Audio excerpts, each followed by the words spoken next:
말씀에 이어서 계속해서 회개에 따른 회복 그리고 또 축복하는 것에 대해서 다시 한번 말씀을 하고 있는데, 오늘 말씀에도 보니까 이스라엘이 그 언약을 위반해서 징계 중에 있을지라도 회개하고 돌이키기만 하면 하나님께서 다시 회복시켜 주시겠다라는 말씀이 있어요. 그런데 오늘 말씀을 읽다가 보셨는지도 모르겠는데 11절 말씀을 보면 정말 그런가 하는 이렇게 말씀이 나오죠. 그런 내용이 11절 말씀 다시 한번 볼까요? 11절입니다. 내가 오늘 내게 명령한 이 명령은 내게 어려운 것도 아니요 먼 것도 아니라. 어떻게 아멘이 되시는지 모르겠어요. 하나님께서 우리에게 주시는 말씀이 어려운 것도 아니래요. 그리고 먼 것도 아니래요. 또 12 계속 이어지는 12절, 13절을 봐도 하나님의 말씀은 하늘에 있거나 바다 밖에 있는 게 아니고 정말 어렵거나 모호해서 인간이 이해하지 못할 것이거나 우리와 동떨어져 있는, 그래서 행하기 어려운 말씀이 아니다라고 이렇게 이야기를 하고 있어요. 14절도 보면 오직 그 말씀이 내게 어떻게 해요? 매우 가깝다는 거예요. 우리의 입에 있은즉 또 우리의 마음에 있은즉 너희가 그것을 행할 수 있느니라. 우리 동의가 되실지 모르겠어요. 하나님의 말씀은 모든 사람들에게 친근하고 쉽다고 이야기한다는 거예요.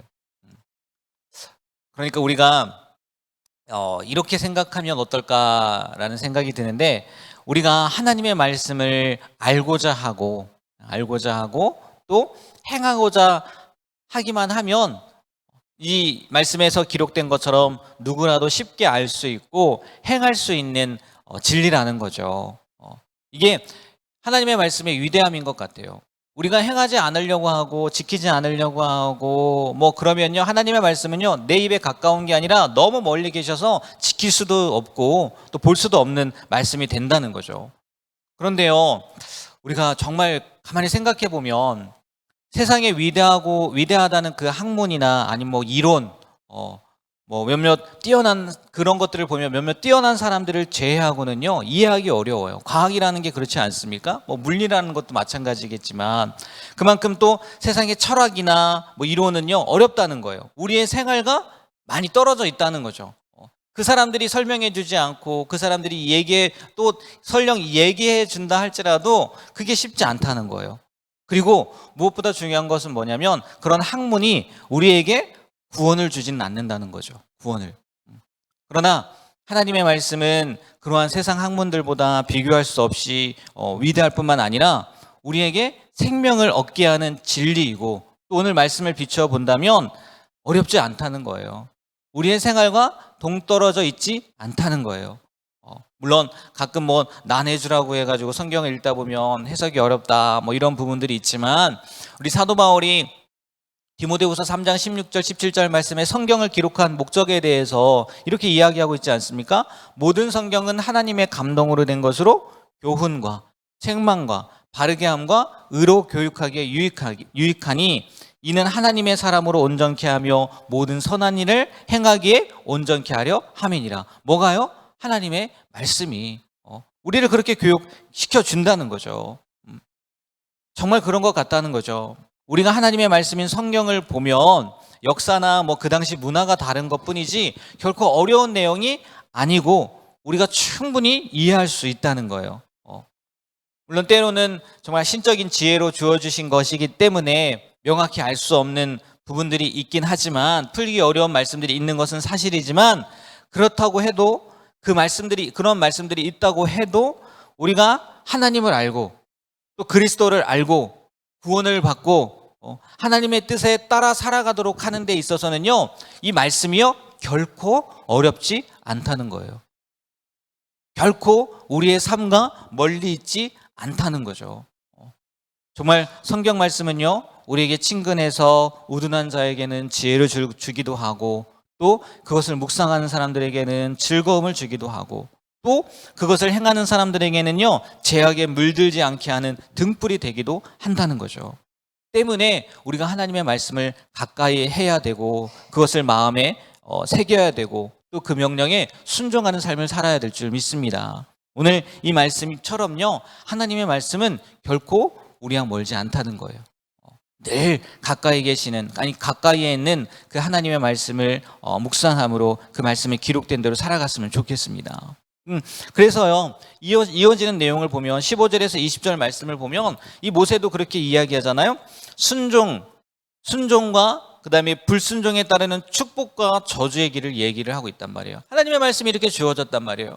너희들이 순종하면 이런 복을 받고 순종하지 않으면, 불순종하면 이런 저주를 받는다. 15절 말씀을 보면요, 분명히 이렇게 기록하고 있어요. 뭐라고 기록하냐? 보라, 내가 오늘 생명과 복, 사망과 화를 내 앞에 두었다는 거예요. 이 사실을 통해서요, 우리가 다시 한번 생각해 봐야 될 거, 뭐 몇 번 강조해도, 몇 번 반복해도, 근데 이거는 뭐 계속 반복해도 될 만한 건데, 그게 뭐냐면은 하나님이 정해 놓으신 우리의 영적인 그 선택의 길에는요, 중간이 없다는 거예요. 오늘 말씀에도요, 15절에도 지금 읽었지만 뭐라고 해요? 무엇과 뭐가 있다는 거예요? 생명과 복, 그 다음에 사망과 화라는 거예요. 생명이 아니면 사망이고 복이 아니면 화라는 거예요. 이건 아니면 저것이고, 하나님 아니면 우상이지, 생명이 아니면 죽음이지, 복이 아니면 화이지, 그 중간은 없다는 거예요. 둘 중에 하나를 선택하라고 지금 모세도 이야기하지 않습니까? 그리고 나중에 여호수아도 이야기를 해요. 나는 내 집은 오직 여호와만을 섬기겠다. 너희들은 어떡하겠느냐? 없다는 거예요. 중간이 없다는 거예요. 우리는요, 또 뭐 세상 사람들은 순종과 불순종의 그 중간, 아니면 뭐 중도, 그런 것이 있지 않냐라고 하는데, 그래서 뭐 그 길을 걸으려고도 하는데, 그러한 사람들은요, 가만히 생각해 보면요, 하나님을 믿는 신앙도요, 적당히 한다는 거예요. 적당히. 하나님의 말씀도 어떻게 받아들여요? 대충 받아들인다는 거예요. 그래서 하나님의 말씀이 그만은 이를지라도 자기의 필요에 따라서 그것을 하기도 하고, 또 때로는 안 하기도 하고, 또 하는 데 있어서 죄의식을 느끼면 좋겠는데 아무런 죄의식을 느끼지 않고, 그러나 영적인 부분에 있어서, 특별히 영적인 선택에 있어서는 오늘 말씀에서 드러난 것처럼, 오늘 말씀뿐만이 아니에요. 성경이 그렇게 이야기하고 있어요. 생명이냐 사망이냐, 복이냐 저주냐, 하나님이냐 아니면 우상이냐, 중간이 없다는 거죠. 모호한 거는요, 하나님 앞에 용납되지 않는다는 거예요. 신약에 보면 요한계시록에 명확하게 나와 있지 않습니까? 사도 요한이 하나님의 말씀을 듣고, 하나님의 그 음성을 듣고 교회들에 대해서 편지하지 않습니까? 그 중에 우리가 잘 알잖아요. 라오디게아 교회. 뭐라고 합니까? 차든지 덥든지 하라는 거예요. 차든지 덥든지. 그렇지 않으면 토하여 내친다고 분명히 주님께서 말씀하셨다는 거죠. 정말 그래요. 하나님의 말씀이요, 우리에게 애매모호하게 주어지지 않은 것처럼, 명확하게 주어지고, 또 우리에게 가까운 것처럼, 우리가 쉽게 알 수 있게 한 것처럼 우리의 선택도요, 명확해야 된다는 거죠. 하나님 아니면 우상이라는 거예요. 생명 아니면 사망이라는 거예요. 복이 아니면 저주라는 거죠. 이것도 하고 저것도 적당히 하고, 그런 태도는요, 하나님을 사랑하여 그분의 뜻을 따르는 태도가 아니라는 거죠. 그러니까 오늘 말씀을 통해서 세상이 아무리 우리에게 타협하자고 해도, 또 우리를 유혹한다 할지라도요, 흔들림 없이 하나님만 결정하고, 하나님만 바라보고, 생명만 택하고 복만 택할 수 있는 우리의 삶이 되었으면 좋겠습니다. 명확하다는 거예요, 하나님의 방법은. 그래서 우리가 좌로나 우로나 흔들리거나 또는 치우치지 않고 하나님만 바라보고 평생을 살아갈 수 있는 우리 중앙교회 모든 성도님들이 되시길 주님의 이름으로 축복합니다. 기도하겠습니다. 하나님, 오늘 다시 한번 이 언약을 통해서 우리가 어떠한 모습으로 살아가야 되는지 말씀해 주셨습니다.